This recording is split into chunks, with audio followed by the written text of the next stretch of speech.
Today we're going to make kombucha. We're going to show you the second step to brewing your kombucha at home. If you don't know what kombucha is, it's a very healthy fermented drink and it has lots of natural probiotics. So this is the first step. Let's go. The first thing I do is start a pot of water boiling to make tea. I have this big pot over here and we are getting water boiling very hot in this pot because we're going to sanitize our bottles first today. One important thing with kombucha is you don't want to wash your bottles with soap, bleach, anything like that. You want to use vinegar to wash them in between, and about every 5th brew I go ahead and immerse them in boiling water, which we will do in just a second. I don't do it for a long time because these are Grolsch beer bottles and I think boiling it too much can probably hurt the seal, and the seal is very important. I will note though, you can make kombucha in an old kombucha jar. It is very doable and you just make sure the lid is screwed on very tight. These are safer because as it starts to ferment, this could explode if you get too much pressure. So when you have the spring-loaded tops, they will take a lot of pressure, like a champagne bottle, before they explode. So you do want to use caution when you open them. So we're going to go ahead and start putting these carefully into the boiling water, and then we'll check back with you for the next step.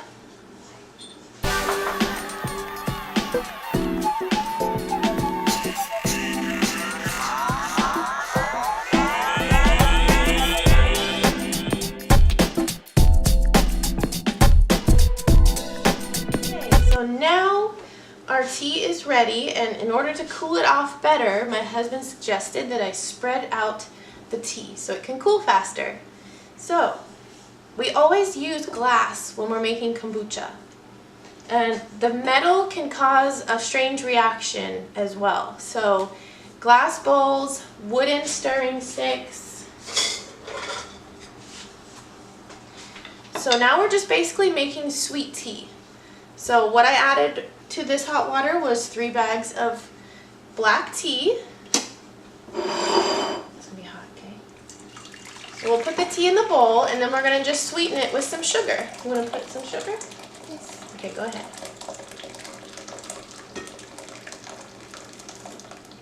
Nice and flat and full.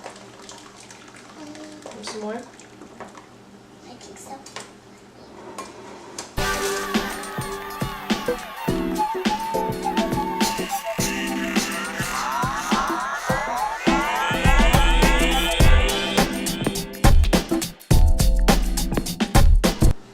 Now what this is for is we're going to replace the tea that is in our Scobie jar, which I will bring out next.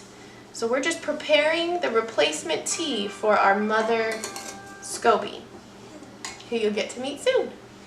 So that's it. Now we're going to mix this and set it to the side to cool, and we'll be back. This is your Scobie. So I have these in jars with just a piece of cloth over it with a rubber band to hold it. This keeps any bugs out. But as you can see, I haven't been feeding my Scobie. You're supposed to put sweet tea in probably about every couple weeks or so, and I have been neglecting it. But as you can see, it's very healthy. There are 2 big, what they call mushrooms in there, or scobies. And this is just the living probiotic fermentation mushroom tea is what that is. So I have 2. I don't have a lot of juice, a lot of base. They call it the mother. I don't have a ton of it. But what I do have is pretty good. So we're going to use this. You always want to wash your hands with vinegar before you touch this. And I usually try not to touch my Scobies, but I might take one of these out and start anew. Every time I usually go down to just one, so we might do that. I will let you know. Okay, we're back.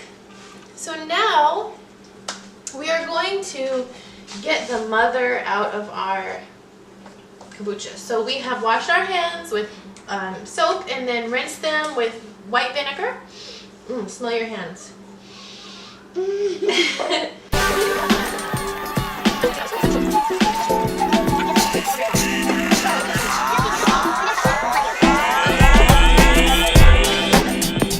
So here is what your Scobie looks like, and it's really just layers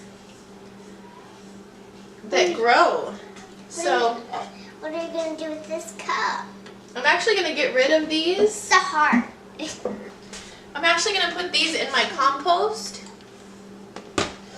And I've heard that you can dry them and make them into dog treats. So my friend Dana told me that. Shout out Dana. I tried to dry mine out before, and I think some wild animal came and took it. So what I'm going to leave in there is just one of the Scobies. And I'm going to leave a little bit of the mother in there as well. Okay, so we're going to put this off to the side for now. I'm ready for the cup. Okay, I can't wait. now we're going to get this one out.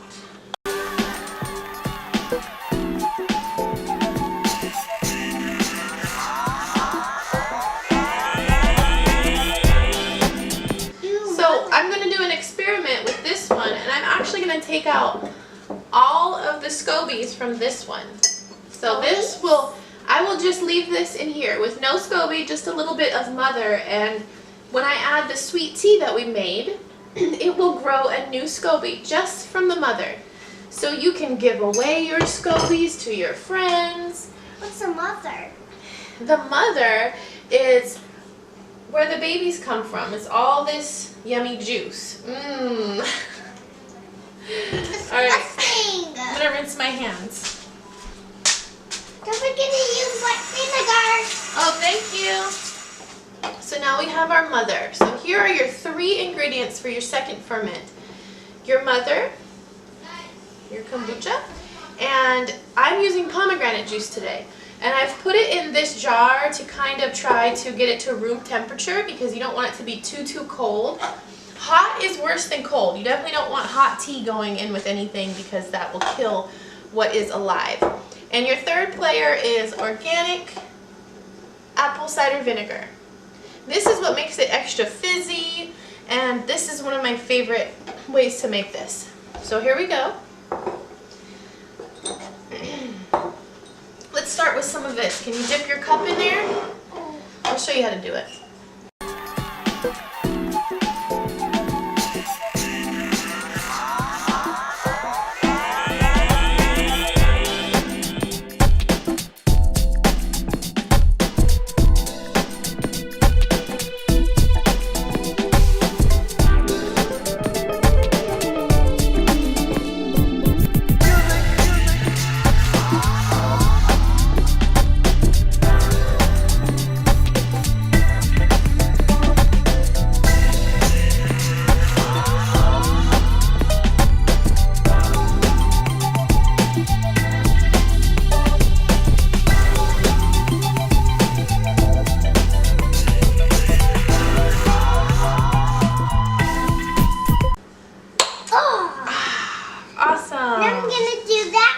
So this one is done. Now we'll do the rest of them. Jelly, please. It looks like kind of like bubble jelly. Bubble jelly. Yeah, bubble jelly. While she's finishing up, I'm going to open up a bottle that is already ready and show you what it looks like when it's done. You can put all that in there.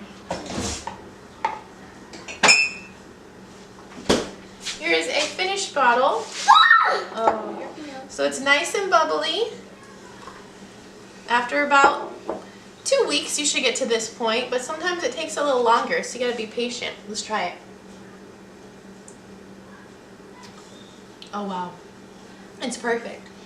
It's not too sweet, it's really bubbly, and it's tart. but it's not too tart. It's just got just enough sweetness. Yum. Should we show Daddy? So you can see the little bubbles. Let me see if we can show the camera the little bubbles. I mean, you mean the kids? You want to try it? Well, we're going to go ahead and finish up. And that's it. That's how you make kombucha. So you want to, I guess we should finish out everything. So let's go ahead and finish filling all these up, okay? Okay. I'll drink this while you work. Okay.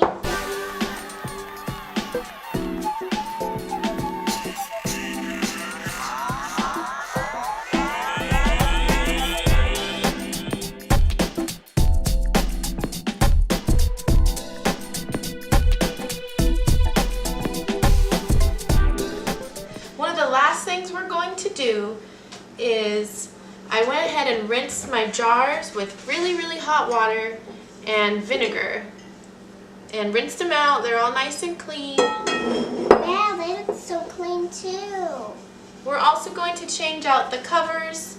These are the towels I used last time, and I've got some fresh towels.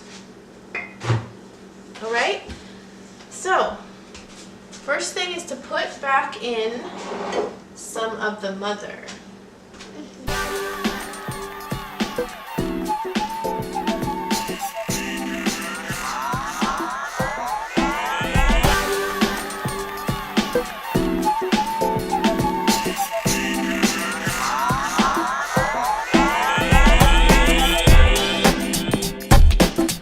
We're still rolling, let's do it.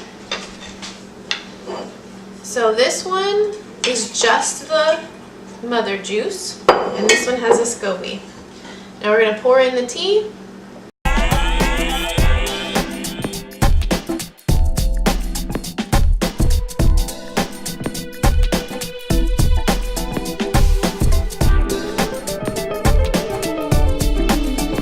So these get stored in a dark, yes, you can do the next one. Stored in a dark place.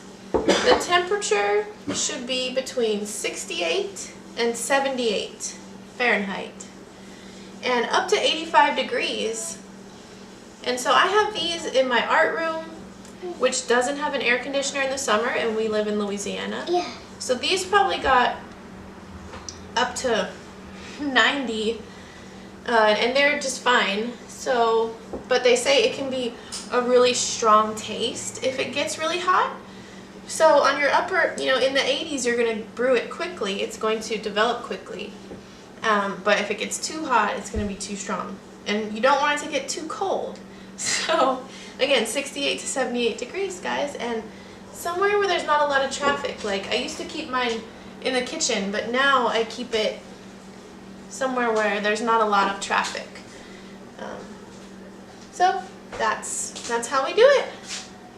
Is that it? You want to try it yet? It's really strong. This is from a summer batch, so it's strong. It's has a bit of alcohol in it, so I mean it's not enough to harm children or anything, but you can definitely smell it. And this one smells. Here. I'm done here. This one smells really vinegary. So ta-ta for now. Don't forget to subscribe to our channel for more cooking and gardening and lots of things. Goodbye.